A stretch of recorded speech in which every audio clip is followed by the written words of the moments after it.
Hello students, अपन पढ़ रहे थे मसल्स के बारे में, पेशियों के बारे में। अपना जो लास्ट वीडियो था उसमें अपन ने देखा था कि पेशियां जो होती हैं वो कितने प्रकार की होती हैं। पेशी तंतु मसल फाइबर की स्ट्रक्चर के बारे में अपन ने देखा था। पेशियों के जो टाइप थे, मसल्स के जो टाइप थे, उसमें अपन ने पढ़ा था अपनी कंकालीय पेशियां, अपनी चिकनी और जो एरेकित पेशियां थी उनके बारे में, अपनी हार्ट की जो मसल्स थी हृदय पेशियों के बारे में। उसके बाद में अपन ने देखा था कि जो मसल फाइबर स्केलेटन जो मसल थी अपनी, उसकी डिटेल से अपन ने स्टडी की थी। मसल फाइबर के बारे में अपन ने पढ़ा था। संकुचनशील तंत्र की आणविक संरचना देखी थी, सार्कोट्यूबुलर तंत्र के बारे में पढ़ा था और न्यूरोमस्कुलर जंक्शन के बारे में पढ़ा था। आज अपन स्टडी करेंगे जो पेशी संकुंचन, मसल कॉन्ट्रैक्शन की मैकेनिज्म क्या होती है, किस प्रकार से पेशियों में संकुंचन होता है। ठीक है, संकुंचन से मेनली जब अपन संकुंचन की बात करते हैं तब अपन देखते हैं कि कोई चीज होती है वो जो ऐसे सिकुड़ रही है, पास में आना। बट यहाँ पर मसल कॉन्ट्रैक्शन में क्या होगा, अपन ने दो चीज, जब अपन मसल फाइबर के बारे में बात कर रहे थे तब अपन ने अलग अलग बैंड्स के बारे में, अलग अलग एरिया के बारे में पढ़ा था, जैसे A band, I band, H क्षेत्र, एम लाइन, उनके बारे में अपन ने पढ़ा था। तो यहाँ पर संकुंचन के समय क्या होगा, अपने जो मायोफिलामेंट थे, अपन ने एक्टिन और मायोसिन तंतुओं के बारे में जो पढ़ा था, वो एक्टिन और मायोसिन तंतु जो होंगे वो इस प्रकार से एक दूसरे के परस्पर ऐसे ऊपर से ऐसे सरकते हैं, पास में नहीं आते हैं, एक दूसरे के पास में ऐसे एक दूसरे के ऊपर से होते हुए ऐसे सरकते हैं, जिससे क्या होता है, जो एक जेड लाइन से दूसरी जेड लाइन का जो एरिया होता है जिसको अपन सार्कोमियर बोलते हैं, उसकी लंबाई जो होती है वो घट जाती है। ये प्रोसेस होती है अपने संकुंचन की प्रोसेस में, कॉन्ट्रैक्शन में। तो सबसे पहले अपन यहाँ पर तंतु विसर्पण सिद्धांत, स्लाइडिंग फिलामेंट जो अपनी थ्योरी है उसके बारे में डिस्कस करेंगे। स्लाइडिंग फिलामेंट थ्योरी में वही बात बताई गई है। इसमें होता क्या है, इसमें ये होता है जो पेशी संकुंचन की जो प्रोसेस होती है, मसल में कॉन्ट्रैक्शन की जो प्रोसेस होती है, तो उसमें क्या होता है कि जो मोटे फिलामेंट होते हैं, जो पतले फिलामेंट, पतले तंतु होते हैं, पतले तंतु कौन से तंतु होते हैं, एक्टिन के तंतु, मोटे तंतुओं पर सरकते हैं। मोटे तंतु किसके थे, मायोसिन के। तो एक्टिन के जो तंतु होते हैं वो मायोसिन के तंतुओं के ऊपर सरकते हैं, स्लाइडिंग करते हैं। इससे क्या हो जाता है, जिससे सार्कोमियर की लंबाई घट जाती है। इसको अपन देखें फिलामेंट की थ्योरी पर एक दूसरे से बीच से कैसे सरकते हैं। तो ये अपनी जेड लाइन है और यहाँ पर ये भी अपनी जेड लाइन है, और दोनों जेड लाइनों के बीच का एरिया क्या है, अपना सार्कोमियर। और यहाँ पर क्या प्रेजेंट है, यहाँ पर पतले व मोटे फिलामेंट उपस्थित है।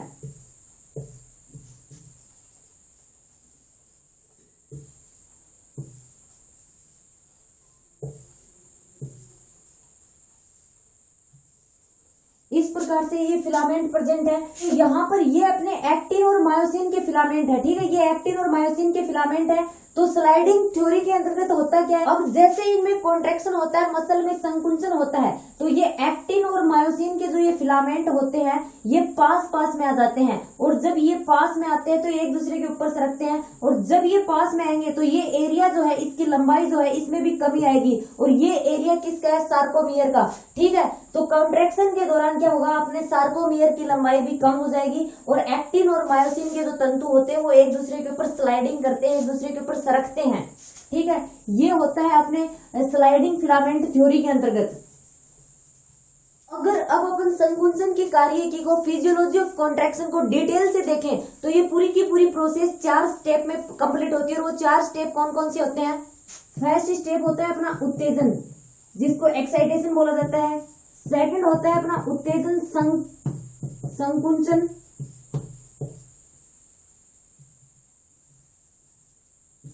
युग्मन। थर्ड होता है अपना संकुंचन, एंड फोर्थ होता है स्खलन।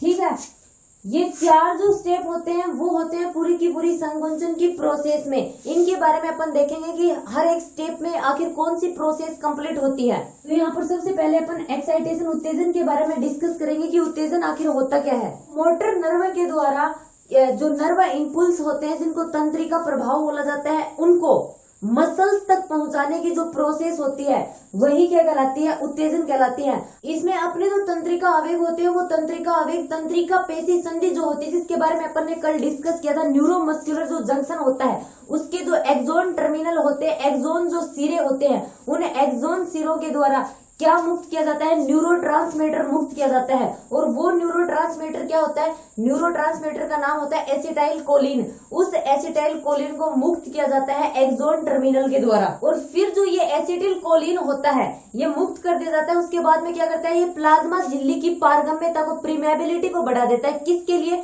सोडियम आयन के लिए। अब ये जो रसायन होगा एसिटाइल कोलिन, ये सोडियम आयन की पारगम्यता को बढ़ाएगा। तब क्या होगा, सोडियम आयन जो होंगे वो सेल मेम्ब्रेन, कोशिका झिल्ली के अंदर आ जाएंगे। जिससे क्या होगा, जिससे कोशिका की जो झिल्ली होगी उसके अंदर धनात्मक विभव उत्पन्न हो जाएगा।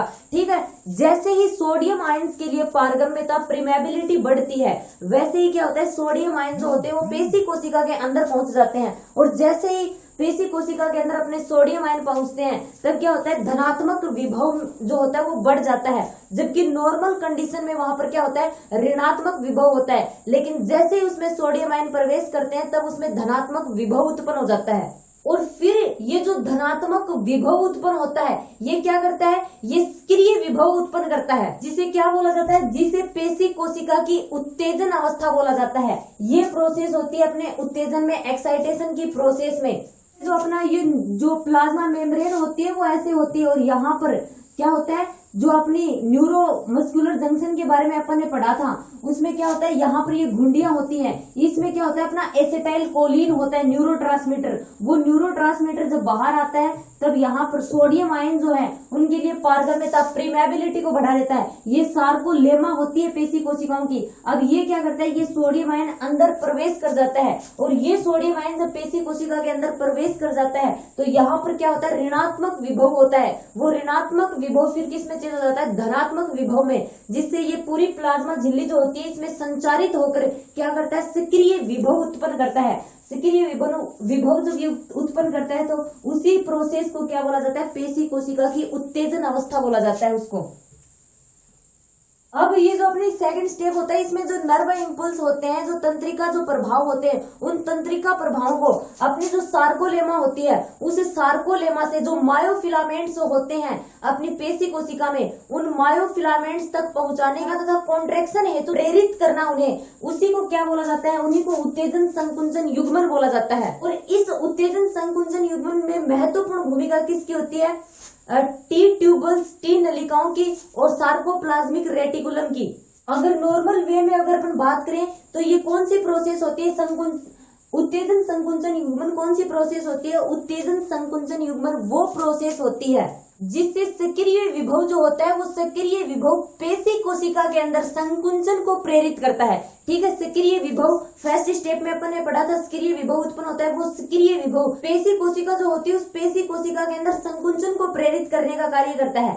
और अपनी जो ये उत्तेजन संकुंचन युग्मन होता है इसके अंदर टी ट्यूबल्स का, टी नलिकाओं का और सार्कोप्लाज्मिक रेटिकुलम का महत्वपूर्ण योगदान होता है। अपना प्लाज्मा झिल्ली के अंदर जो सक्रिय विभव उत्पन्न हुआ था वो सक्रिय विभव टी नलिकाओं के द्वारा, टी ट्यूबल्स के द्वारा, जो अनुप्रस्थ नलिकाएं होती हैं, जो मसल पेशी कोशिका होती है उसमें, उन्हीं के द्वारा संचारित होता है, उन्हीं के द्वारा गमन करता है। और जिसकी वजह से क्या होता है, जिसकी वजह से जो सार्कोप्लाज्मिक रेटिकुलम होता है उससे कैल्शियम आयन जो होते हैं वो कैल्शियम आयन क्या करते हैं, मुक्त होते हैं। और किससे जाकर जुड़ जाते हैं, ट्रोपोनिन सी से जाकर जुड़ जाते हैं। यहाँ पर आगे अपन जैसे जैसे स्टेप फॉलो करेंगे वैसे वैसे अपन जितनी भी ट्रोपोनिन सी, अपनी एक्टिन और मायोसिन जो प्रोटीन थी, सारी की सारी प्रोटीन जिनका अपन ने स्टडी किया था आणविक संरचना में, वो सारी की सारी प्रोटीन्स आएंगी। फिर अपने कैल्शियम आयन जो होते हैं वो किस प्रकार से मुक्त होते हैं, यहाँ पर अपन ने देखा था जो अपने जो कोशिका होती है, तंत्रिका कोशिका, उसके जो ये एक्सोन सिरे होते हैं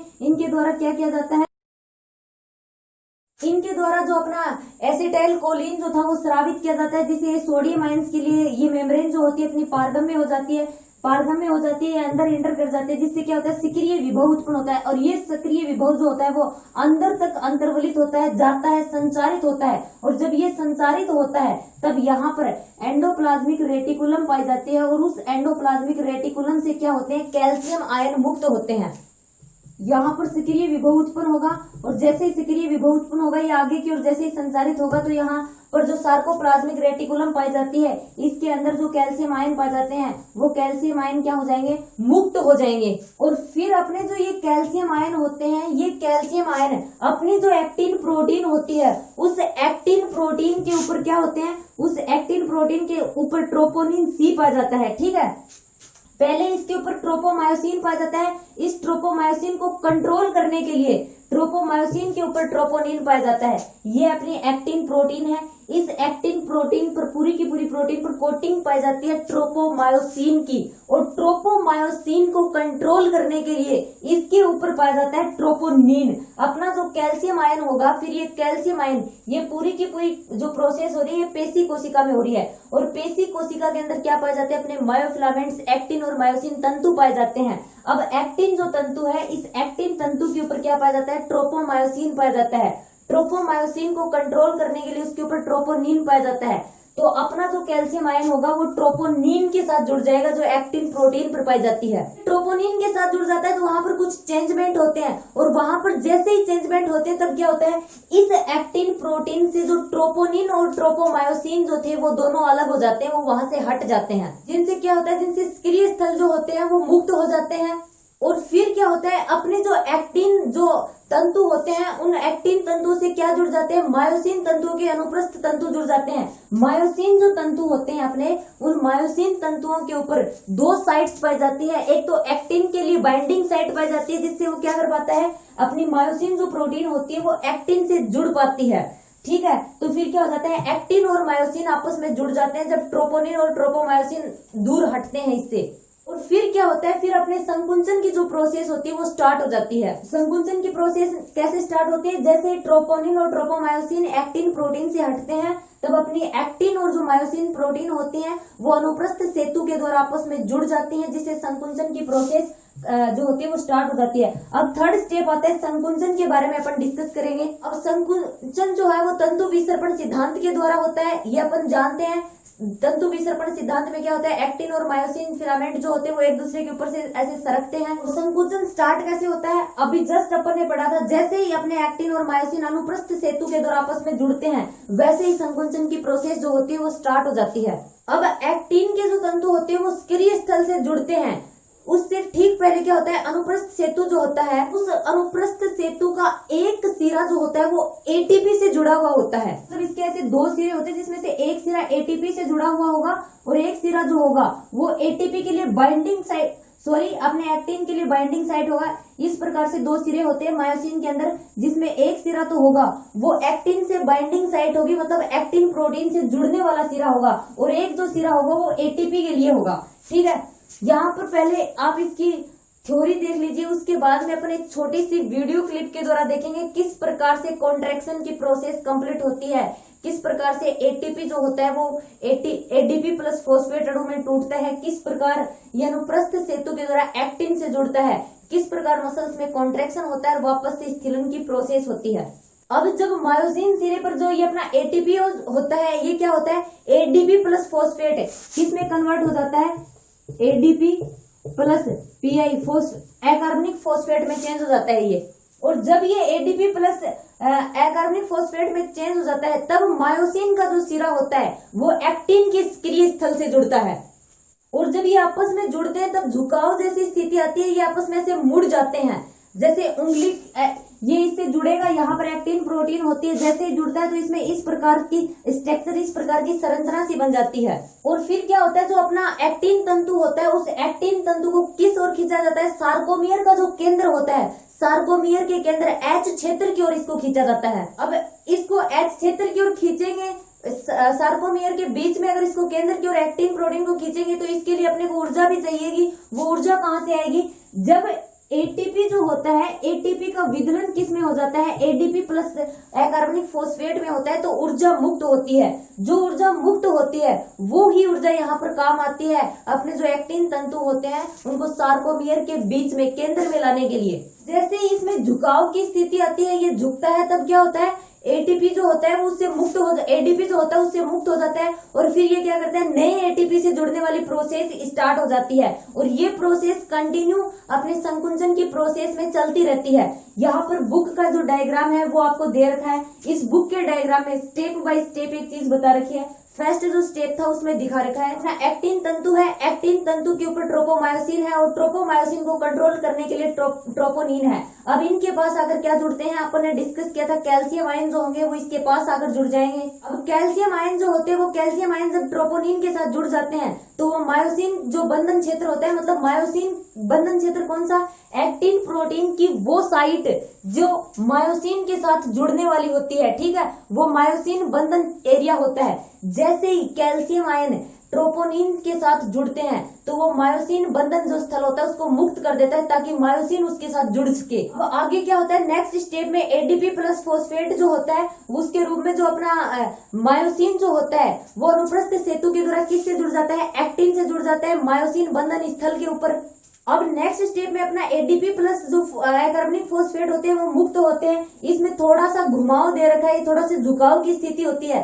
तब क्या हो जाता है, मायोसिन का जो शीर्ष होता है उस मायोसिन के शीर्ष में बदलाव होता है और एक्टिन तंतु जो होते हैं वो एक्टिन तंतु गमन करते हैं, चलना स्टार्ट कर देते हैं। और फिर जो नेक्स्ट स्टेप होता है उसमें क्या होता है, एटीपी जो होता है वो एटीपी पूरी की पूरी जो ये कंडीशन हो रही होती है इसको वापस से नॉर्मल स्थिति में लेकर आता है और यहाँ से जो अपना कैल्शियम आयन था वो कैल्शियम आयन वापस से कहाँ पे चला जाता है, अपने सार्कोप्लाज्मिक रेटिकुलम में चला जाता है नेक्स्ट कॉन्ट्रैक्शन के लिए, नेक्स्ट जो संकुंचन की प्रोसेस होगी उसको कंप्लीट करने के लिए। जो वापस जाते हैं ये फोर्थ स्टेप में होता है, अपनी स्थिलन की प्रोसेस में होता है। ये क्या होता है कि अपने जो यहाँ पर कैल्शियम आयन थे वो वापस से जो सार्कोप्लाज्मिक रेटिकुलम थे वहां पर भेज दिए जाते हैं जिससे स्थिलन की प्रोसेस हो जाती है। अब ये सारी की सारी प्रोसेस आप इस वीडियो के अंदर देख सकते हैं किस प्रकार से कंप्लीट हो रही है, किस प्रकार से मसल्स के अंदर एक्टिन और मायोसिन फिलामेंट तंतु क्रॉस ब्रिज के द्वारा जुड़ते हैं, किस प्रकार से उनमें कॉन्ट्रैक्शन होता है, किस प्रकार से संकुंचन होगा।